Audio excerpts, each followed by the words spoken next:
अगर आपका account hold हुआ है, फ्रीज हुआ है या लीन लगा है तो आप बिल्कुल सही वीडियो को देख रहे हैं। इस छोटी सी वीडियो में मैं आपको कोशिश करूंगा जितनी मेरी समझ कहती है कि आप अपने अकाउंट को कैसे अनफ्रीज कर सकते हैं।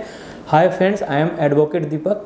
Let's start this video how you can unfreeze your bank account in a few simple step. जैसा आप लोगों ने इस वीडियो के स्टार्टिंग में देखा कि yes, this video is making for unfreeze your bank account. Lean removal के लिए है, होल्ड है तो उसको किस तरीके से हटाएं। मोस्टली ज़्यादातर ये देखा जा रहा है जो यंग जनरेशन्स है उनके अकाउंट्स रेगुलर बेसिस पे होल्ड हो रहे हैं।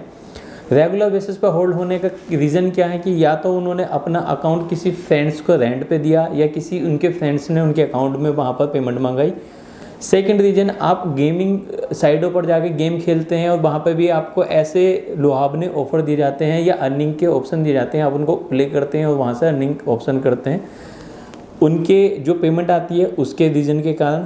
थर्ड, अगर आप P2P करते हैं, पर्सन टू पर्सन या USDT सेल करते हैं, आपको लगता है कि ये तो बिजनेस है, मेरे को थोड़ी अर्निंग हो जाएगी, अगर उस टाइप का कोई आपका पेमेंट आपके अकाउंट में आ रहा है तो आपका अकाउंट होल्ड हो रहा है।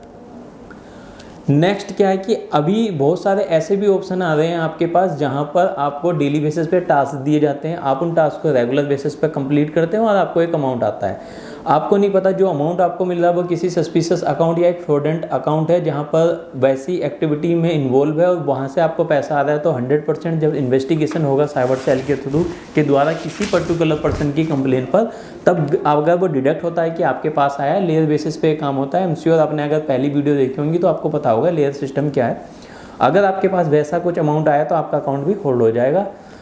अब ये तो ऑप्शन है, ऐसे न जाने कितने ऑप्शन है जहां पर आपको रेगुलर बेसिस पर टास्क हुआ, किसी फ्रेंड्स ने दे दिया, कोई गुड या सर्विस आपसे ली, पेमेंट किसी और से करा दिया, या आपका CSC सेंटर है, रेगुलर बेसिस पे आपको पेमेंट रिसीव होती है, कोई किराना शॉप है या ऐसा बिजनेस है जहाँ पे आप रेगुलर बेसिस पे पेमेंट करते हैं, तो एक ना एक ऐसा बंदा होगा जिसके अकाउंट से आप सस्पिशियस एक्टिविटी इन्वॉल्व होकर आपका अकाउंट लीन, होल्ड या फ्रीज हो जाएगा।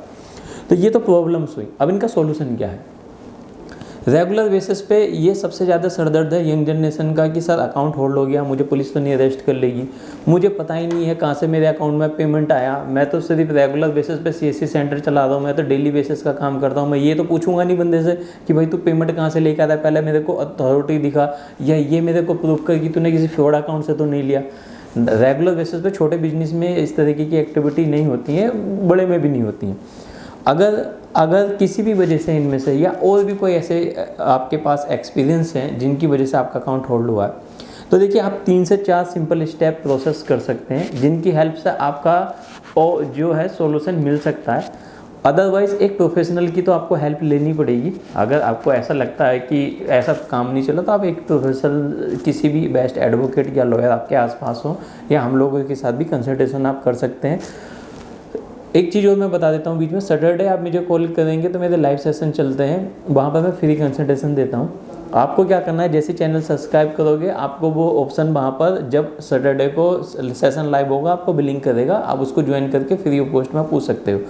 अदर डेज में हम लोग भी अपॉइंटमेंट बुक करके ही आप लोगों के साथ कंसल्टेशन करते हैं, ठीक है। अगर आपको फ्री में चाहिए तो आपको परेशान होने की ज़रूरत नहीं है। मैं हर सैटरडे कोशिश करता हूँ, मगर हर सैटरडे आ नहीं पाता। लास्ट सैटरडे नहीं आया था, उससे पहले था, और इस सैटरडे आप देख सकते हो कि मैं मॉर्निंग से ही हूँ और अभी भी 12 बज चुके हैं, तो इस बात के बाद मैं एंड में वीडियो बना रहा हूँ। इस तरीके से सैटरडे को हेल्प ले सकते हो अगर आप किसी प्रोफेशनल को अफोर्ड नहीं कर सकते तो। अगर कर सकते हो तो आप जरूर से कंसल्टेशन लें, चाहे हम हो चाहे कोई हो दो। अब बात आती है स्टेप की कि ऐसे कौन से स्टेप होंगे जिनसे मैं यूज करके अपने अकाउंट को अनफ्रीज कर सकता हूँ।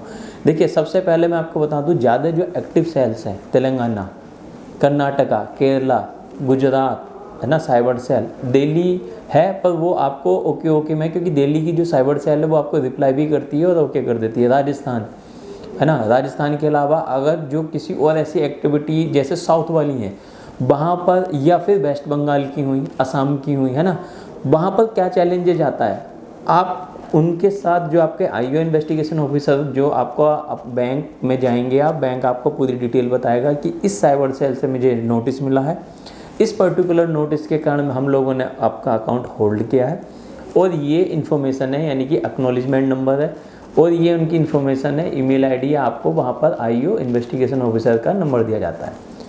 अब दो चैलेंजेज यहाँ पर भी आते हैं। एक्नॉलेजमेंट नंबर के बेस पर तो एक कंप्लेंट जनरेट होगी जिसको देख के ये पर्टिकुलर पता लगा सकते हो कि आपका एक्चुअली प्रोसेस या किस वजह से होल्ड हुआ है, किस एक्टिविटी में इन्वॉल्व हो और XYZ। जो आपका आईयू होगा, अगर उनसे आप कम्युनिकेट करते हैं तो वो काफ़ी हद तक आपकी हेल्प कर देते हैं। लेकिन एक चैलेंजेज ये भी आता है कि जो लैंग्वेज बैरियर है, यानी कि वेस्ट बंगाल हुआ, तेलंगाना हुआ, कर्नाटका हुआ, आप उनको अपनी लैंग्वेज में बात कर नहीं सकते, वो नहीं समझ पाएंगे, उनकी लैंग्वेज को आप नहीं समझ पाएंगे। तो आपको एक नेटिव प्रोफेशनल की ज़रूरत पड़ती है या आपको ऐसा मेथड चाहिए होता है जिससे आप कम्युनिकेट करके हेल्प कर पाएँ। तो अगर आपका कम्युनिकेशंस नहीं हो पा रहा है किसी वजह से, तो आपके पास दो ऑप्शन है। मैं आपको 3 से 4 स्टेप बताऊंगा, अगर आप उनको फॉलो करते हैं तो आई एम श्योर आपको काफ़ी हद तक रिलीफ मिलेगा, otherwise you can hire a professional. पहले आप कोशिश कीजिए जो बैंक की इन्फॉर्मेशन है, देखिए बैंक का रोल इतना है कि उनको किसी साइबर पर्टिकुलर अथॉरिटी ने ऑर्डर दिया किसी सस्पिशियस एक्टिविटी में इन्वॉल्व होने के लिए, उनकी लीगल टीम ने आपका अकाउंट लीन या होल्ड कर दिया या फ्रीज कर दिया। होल्ड और फ्रीज सिमिलरली सिनोनियम से, पर कई बार होल्ड आता है, कई बार फ्रीज आता है। लीन डिफरेंट है। लीन का मतलब है कि किसी पर्टिकुलर ट्रांजैक्शन को ब्लॉक कर दिया, वो आप पैसा नहीं निकाल सकते।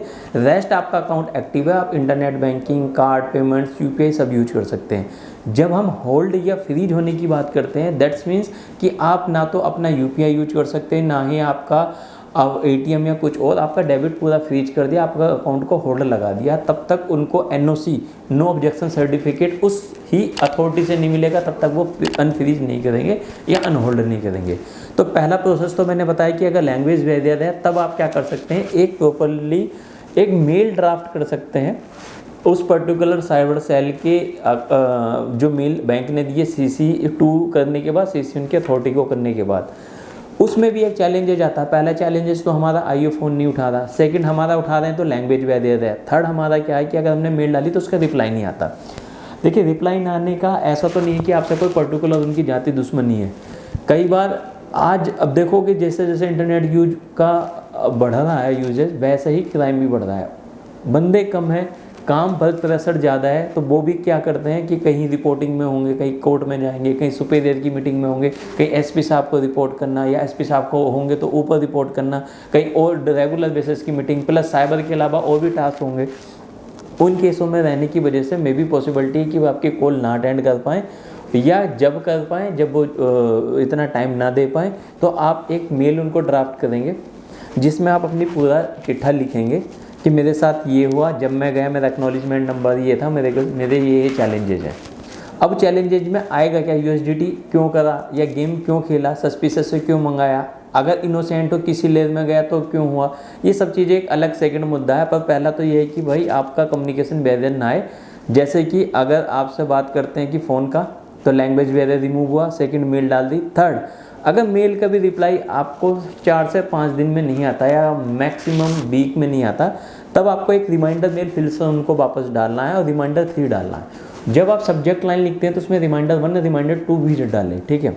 उसके बाद भी रिप्लाई नहीं आता कि सर अब तो महीना होने को चल दिया, हमने तो मेल भी कर दी, हमने तो आईओ को व्हाट्सअप भी कर दिया, आईओ को कॉल भी कर दिया, बात भी हो गई, समझ में नहीं आया, बात हो गई तो समझ में भी आया तो उनका रिप्लाई था कि देखते हैं, या उठाते ही नहीं है फ़ोन। तो ये 2-3 चीज़ों में अगर यहाँ पर स्टक हैं तो ये ऑप्शन है। उसके बाद भी नहीं होता तो थर्ड स्टेप हम क्या करेंगे, कोरियर लेंगे।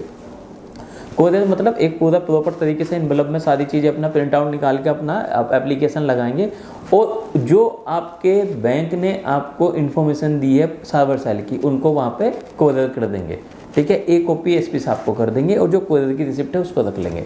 होगा क्या, इन केस फ्यूचर में अगर आपके पास कोई ऐसे चैलेंजेज या कोई केस बनता है या पुलिस इन्वेस्टिगेट करके आपसे पूछती है, तो आपके पास ऑप्शन होंगे कि सर यस मुझे तो पता नहीं था, इस वजह से मेरे पास हुआ, पर मैं इसको अनफ्रीज कराने के लिए एफर्ट्स कर रहा हूँ, मैं तो ऑलरेडी विक्टिम हूँ। तो उस केस में आपके पास बहुत सारी चीज़ें हेल्प करेंगी। रेस्ट क्या कर सकते हैं, अगर इन 2 पे भी नहीं आया तो थर्ड आप कोई वहाँ पर अपना एडवोकेट भेजकर या कोई फ्रेंड से उसको भी भेजकर, या अगर आपको लगता है कि खुद जा सकते हैं तो आप जाकर वहाँ पर उनसे डिस्कस कर सकते हैं। बेस्ट रहेगा कोई प्रोफेशनल या एडवोकेट आप हायर करके वहाँ पे भेज लें, क्योंकि वो आपको लीगल मेथड, उसके तौर तरीक़ों को अवेयर रहेगा, वो उसको पता है कि किस तरीके से करना है। ये ज़्यादा बेस्ट रहेगा। बेस्ट योर चॉइस कि खुद जाएँ, फ्रेंड्स को भेजें कि एडवोकेट को भेजें। अब ये 3-4 स्टेप में पहले तो 40-50% पहले स्टेप से ही ख़त्म हो जाती है प्रॉब्लम। सेकंड स्टेप मैंने फिर भी बताया, कुछ लोग फिर भी 30-20% में रह जाते हैं। और जो थर्ड वाले हैं, अगर आप इतना कुछ कर रहे हैं कि आपका एडवोकेट भी लोकल वहाँ पे जाकर डिस्कस कर रहा है, तो मामला तो लगभग सॉल्व है। अब इन्वेस्टिगेशन ऑफिसर को क्या चाहिए, वो क्या डिस्कस करते हैं, वो केस टू केस वेरी करता है। 3 से 4 मेथड और हैं, यहाँ पे भी जाने के बाद नहीं होता, तो उसके लिए जो पहली वीडियो में मैंने डिस्कस किया था वो आप देख लेना, वो 3-4 मेथड वहाँ पे रोल करते हैं। ये सिंपली कॉमन जो मैक्सिमम यूजर फेस कर रहे हैं या जिनके अकाउंट अनफ्रीज हुए हैं, जिनको मैक्सिमम चैलेंजेस आ रहे हैं, ये 2-3 चैलेंजेस आते हैं जिसका मैंने सोल्यूशन प्रोवाइड करने की कोशिश कर रहा हूँ। साथ में नंबर भी दे रहा हूँ डिस्क्रिप्शन में, अगर सैटरडे फ्री कंसल्टेशन चाहिए तो आप चैनल सब्सक्राइब कर दो, लाइव सेशन का नोटिफिकेशन आएगा तब आओ और लाइव पूछो। लाइव वीडियो मैं इसलिए चैनल पे नहीं डालता क्योंकि ये कॉन्फिडेंशियल है, क्योंकि ये वैसे नॉर्मल तो हम बना नहीं रहे किसी चीज़ के लिए। इस चैनल का ऑब्जेक्टिव है कि मैं ज़्यादा से ज़्यादा लोगों को अवेयर कर पाऊँ कि साइबर क्राइम क्या है, वो कैसे सेफ रह पाए, ठीक है। बाकी कोई ऑब्जेक्टिव इस चैनल का ऐसा खास है नहीं। कोशिश मैं करता हूँ और इन्फॉर्मेशन प्रोवाइड कराने की कोशिश भी करता हूँ, क्योंकि इतना डेली बेसिस पे ज़्यादा लोगों को इन्फॉर्मेशन प्रोवाइड करना रेगुलर 1-to-1 कॉल करके बहुत डिफ़िकल्ट है। अगर अफोर्ड कर सकते हैं तो वही सिमिलरली कोई प्रोफेशनल अफोर्ड करें, हमारी भी अपॉइंटमेंट बुक कर सकते हैं। लेकिन फ्री चाहिए तो सैटरडे आओ, वो जब भी आपको नोटिफिकेशन चाहिए, चैनल सब्सक्राइब होगा। फिर भी कोई बीच में चाहिए आप तो कमेंट सेशन में जाके वीडियो के आप डाल सकते हो। टीम क्या करती है, मेरे को रेगुलर बेसिस पे एक प्रिंट आउट देती है कि सर ये 3-4 हैं। जैसे कि अभी आप ग्रुप में देखे होंगे जो अब्दुल भाई आए थे, अब्दुल भाई का काफ़ी अच्छा खासा हमने देखा था, कमेंट भी अच्छे हैं, तो वो इसी वजह से आए थे कि जो कमेंट में वहाँ पर उनके एक्नॉलेजमेंट नंबर के साथ वहाँ पर लिखे हुए थे, ठीक है। और अब्दुल तो इसलिए हमने उनको कर लिया कि उनसे हमने उनको अप्रूवल लिया था कि डाल दें, क्योंकि हम भी थोड़ा सा इन चीज़ों को हाइड करने की कोशिश करते हैं कि किसी की आइडेंटिटी रिवील ना हो या ना आए, है ना। अगर इसके बाद भी हमारा काम सॉल्व नहीं होता तो फिर क्या करें, सर ये भी हमने कर लिया, तो उसके लिए आप लाइव सेशन में पूछ सकते हो, व्हाट्सएप के थ्रू पूछ सकते हो, ठीक है। और भी बहुत सारे मेथड हैं। कोशिश यही रहेगी कि आप लोगों को सॉल्यूशन हैसल फ्री प्रोवाइड करा जाए। बस आपको क्या करना है, अगर वीडियो सही लगती है तो अपने और भी दोस्तों को भेज सकते हैं ताकि साइबर से बचे रहें। यंग जनरेशन से खासकर रिक्वेस्ट है कि शॉर्टकट पैसा कमाने की कोशिश ना करें। अगर कोई ऐसे ऑफ़र दे रहा है, देखो इतना आसान नहीं है पैसा कमाना, अगर कोई ऐसे ऑफर्स दे रहा है जहाँ पे इजीली पैसा कमाने का लालच दे, पहले उसको देख लें। इतना ही आसान होता तो वो खुद आपको क्यों अप्रोच करता। जैसे कुछ लोग आते हैं आपके पास कि ये मेरे पास मेथड है, इसको ज्वाइन कर लो, इतना पैसा कमाते हैं, करोड़ों रुपए कमाते हैं। कभी भी आपको कोई बंदा अपने पैसे कमाने के मेथड नहीं बताएगा। अगर उस सोर्स या उस मेथड से पैसा आ रहा होगा वो हाइड रखेगा, सर्वी या पब्लिकली नहीं बताएगा। ध्यान रखो, ये सारे वो लोग हैं जिनके पास खुद नहीं आता, किसी दूसरे को बेवकूफ़ बना के पैसा कमाने की कोशिश करते हैं। आपको कोई बंदा है कि मेरा, जैसे कुछ क्वेश्चन बता रहा हूँ मैं, कोई बंदा आता है कि सर मेरा एटीएम नहीं चल रहा, एटीएम के बाहर खड़ा है, मैं भैया से पैसे डला दूँ आपके अकाउंट में, या किसी फ्रेंड से जो भी कुछ बोलते हैं, या पापा से डला दूँ, मेरे को आप निकाल के दे देंगे, मना कर दो। क्योंकि वो भाई जो है वो बेवकूफ़ नहीं, वो एक ऐसा जालसाज बंदा बाहर खड़ा है जो ट्रैक कर रहा है, ट्रैप कर रहा है और कोशिश कर रहा है किसी को शिकार बनाने के लिए। मे भी पॉसिबिलिटी आप में से कुछ लोग सॉफ्ट नेचर के हों, दया भाव में कह दे कि ठीक है कर दे, मेरे को क्या दिक्कत है, पैसा आ रहा है निकाल के तो देना है। मगर आपको ये नहीं पता वो किस सोर्स से आ रहा है। कल को आपका अकाउंट होल्ड होगा, आप उसके जिम्मेदार होंगे, वो बंदा नहीं, वो तो कैश करा के चला गया। कई बार ये भी देखा जाता है, बहुत से ऐसे धार्मिक प्लेसेस हैं, हॉस्पिटल्स हैं जहाँ पे लोग जाते हैं, जैसे हॉस्पिटल हुआ या धार्मिक प्लेस पे हुआ। एग्जाम्पल के तौर पे बताएं, जैसे वृंदावन गए कि सर मैं आया था, मेरा खर्चा ज़्यादा हो गया, मेरा एटीएम नहीं चल रहा है, मैं आपके अकाउंट में डला दूँ क्या, मेरे को दे दोगे। मेथड अलग है, प्रोसेस सेम है। एक फ्रॉडेंट अकाउंट से आपके अकाउंट में पैसा डला के कैश कराना, ठीक है। हॉस्पिटल में जा सकते हैं कि XYZ मेरा ये बीमार है, हो सकता है किसी को बीमार दिखा भी दें कि अब मेरे पैसे निकलने रहे, मेडिसिन की ज़रूरत है, ये कर सकते हैं क्या। या कोई चीज़ परचेज करने के बाद पेमेंट किसी सोर्स, अदर सोर्स से दे सकते हैं। जैसे किसी मार्केट में गए, इलेक्ट्रॉनिक आइटम्स परचेज कर लिया, फ़ोन परचेज कर लिया, या ऐसी चीज़ कर ली जिसको ट्रैक नहीं किया जा सकता, कोई फर्नीचर्स, गुड्स या कोई और प्रॉपर्टी, उसके बाद पेमेंट उस सोर्स से डला दी जहाँ से फ्रॉडेंट था। तो अब जिस बंदे ने सर्विसेज या प्रोडक्ट दी उसका तो कोई गलती नहीं, लेकिन उसको जो पैसा आया, कल को इन्वेस्टिगेशन होगी, उनका अकाउंट होल्ड, उनका अकाउंट फ्रीज, वो लोग परेशान। अब उसके चक्कर में उनका रेस्ट बिजनेस भी ठप, क्योंकि अब अकाउंट होल्ड है, जो रेगुलर बेसिस पे पेमेंट क्लाइंट कर रहे हैं, UPI है, पेटीएम है, सब कुछ वही। बैंक जाएंगे, बैंक वालों का क्या है, ऊपर से अथॉरिटी है। तो इन सारी चीज़ों से बचने के लिए अपना भी आपको इंटेलिजेंस यूज करना है, अपना दिमाग को भी यूज करना है। सब कुछ किसी और के भरोसे नहीं बैठ जाना, कबूतर की तरह नहीं रहना कि आँख मीच लिया तो शिकारी देख ही नहीं था। हज़ारों ऐसे शिकारी हैं जो नए नए तरीक़ों से आपको मतलब शिकार करने की कोशिश में। आपको किस तरह से सेफ रहना है, अपने विवेक का रखना है। अगर आप लालच में बन रहे हैं, देखो ऐसे भी बहुत सारे हमारे पास लोग आते हैं, हमारे पास जब कॉल करते हैं हमें 2 या 4 मिनट में बात करके लग जाता है कि हमें बेवकूफ़ बना रहा है कि एक्चुअल में ही बेवकूफ़ है। ठीक है, उसमें क्या पता चलता है कि बंदा करके खुद आता है पर ऐसा दिखाता है कि जैसे इनोसेंट है। तो मैं किसी को टारगेट करने की कोशिश नहीं कर रहा, लेकिन वो लोग भी सेफ रहें। देखो साइबर क्राइम करोगे बचोगे तो नहीं, ये तो मैं फैक्ट बता रहा हूँ।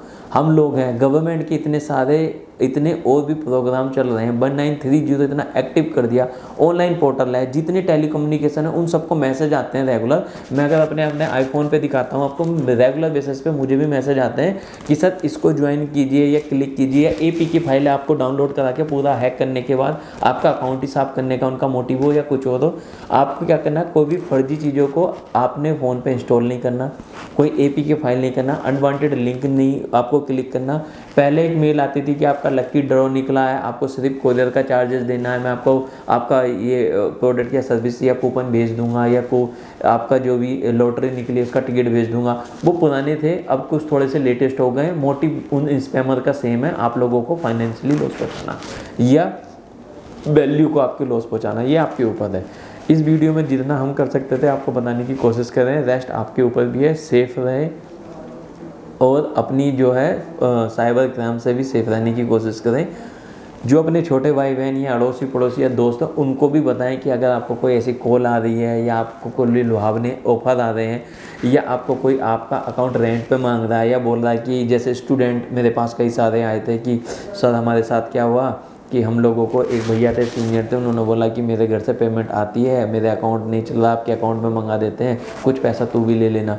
तो पहले तो 1-2 ट्रांजैक्शन में पैसा दे दिया या फ्री हो गई, उसके बाद पैसा भी देने लगे। उनको भी लालच आया, कॉलेज में बहुत जल्दी से चलता है ये लोग, है ना। उस केस में बाद में उनको दिक्कत आई, पता चला वो भैया तो सीनियर थे नहीं, वो तो रेंट पर रहते थे, ना कॉलेज में नाम ना कहीं। तो आपको थोड़ा सा अपना विवेक का ध्यान रखोगे, आप अपनी चीज़ों का ध्यान रखोगे, 100% गारंटी देता हूँ बहुत ज़्यादा है साइबर क्राइम को आप रोक सकते हो, प्लस आप और लोगों की भी हेल्प कर सकते हो।